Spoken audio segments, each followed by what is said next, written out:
I think this story of restorative justice is a particularly pertinent and wonderful one, because obviously the outcomes of it were so positive.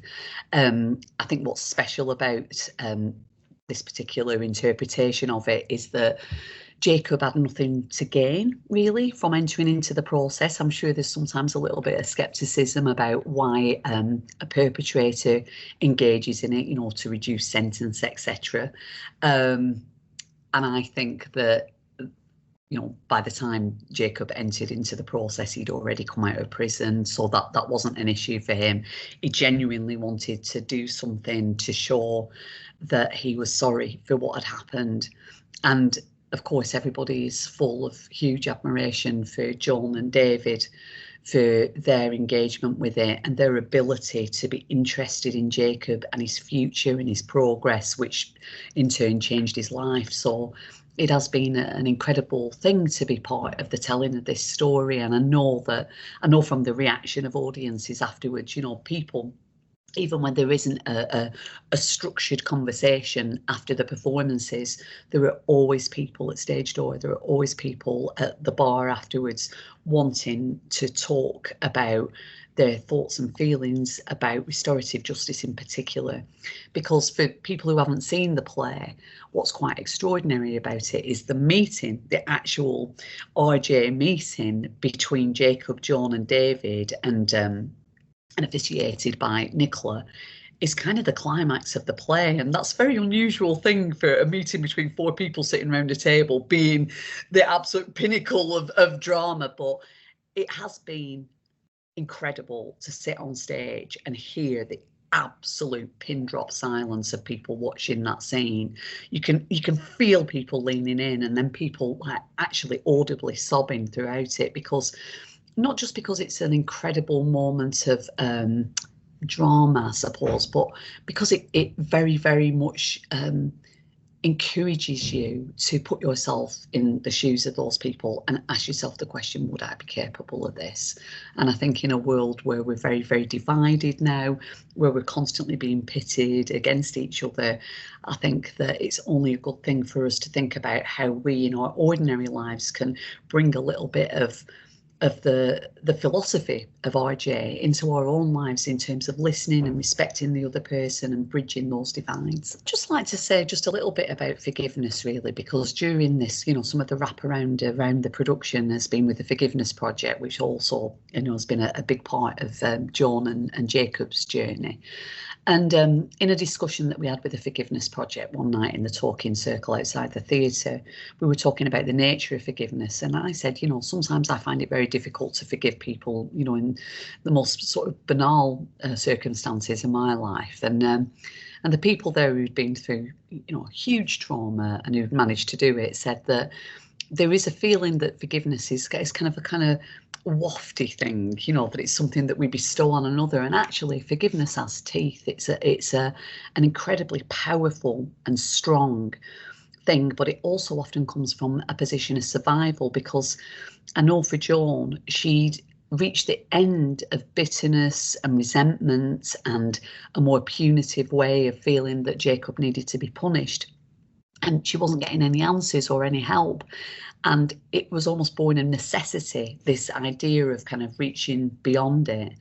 And I think that we can all learn from that, actually, that it isn't a soft thing. It's actually a fierce thing, is forgiveness.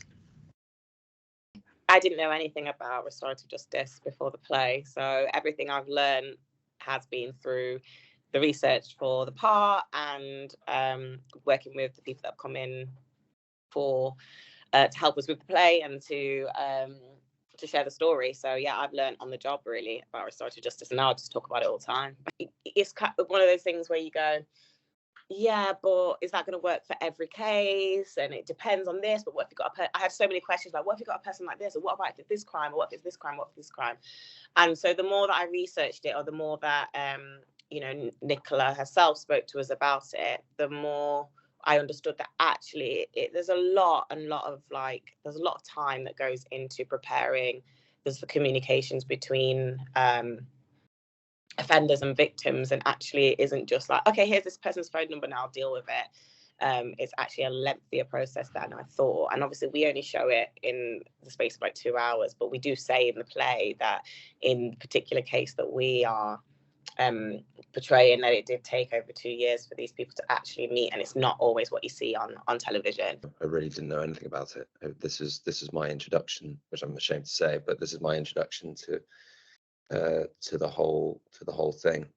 So it was literally upon reading the script. I mean, maybe I had a vague idea that something like that could occur, but I didn't know that any of the ins and outs of it, or what benefits it might provide to both the perpetrator and the victims of crime. So yeah, I was pretty ignorant, I'm afraid. Part of, I think, you know, your job as an actor is, at its most basic, is to try and empathize with a character. And so in trying to do that during the rehearsal process with Jacob, you learn how this being involved in this process of restorative justice essentially saved his life.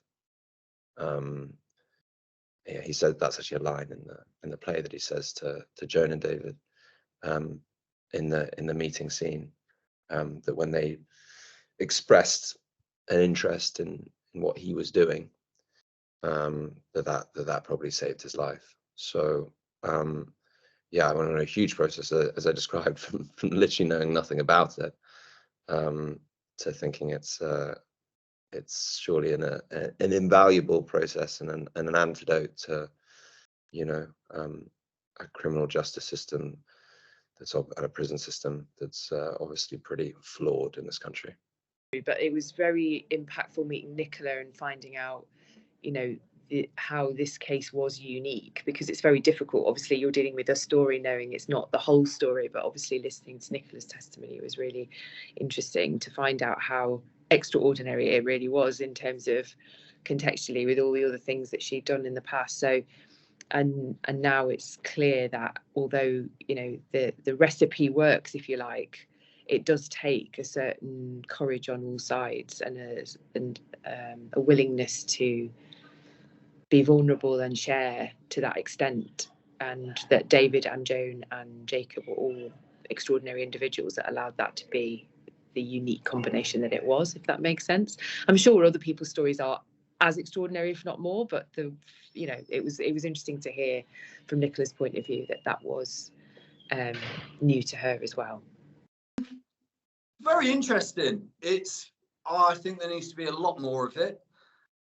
I've never been in the position or known anyone where, you know, I hear sort of both sides of the story. I mean, to me, I'm always thinking, why don't they just have the chat and get it sorted? But yeah,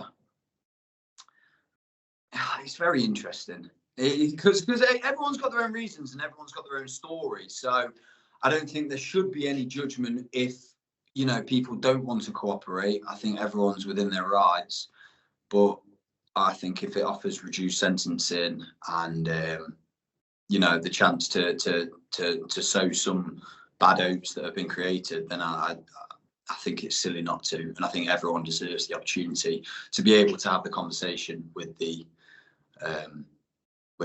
criminals. It didn't change an opinion just because it was so new to me. But as far as education goes, oh my God, I've learned so much. Just hearing stories from people. And the thing is, it's not just a play where you hear one story. You finish the show and you come outside, and you know, you get people from RJ coming up to talk to you. You get people who have worked with convicts. You get people who have worked in prisons. And they've all got their own stories and their own attitudes towards it, and so it's just been a very good lesson, and it's just sort of, I feel I've expanded as a person just by being able to learn this information and speak to these people. I'm very grateful to be able to be someone who people want to talk to and sort of release all their feelings to me, because it's nice to receive it. The only things that I knew really were from various news reports on Radio 4. And then I listened to Jacob's podcast back in the day, and I'd heard some of the Forgiveness Project podcasts as well. So I was aware of it, but I wasn't particularly knowledgeable about it.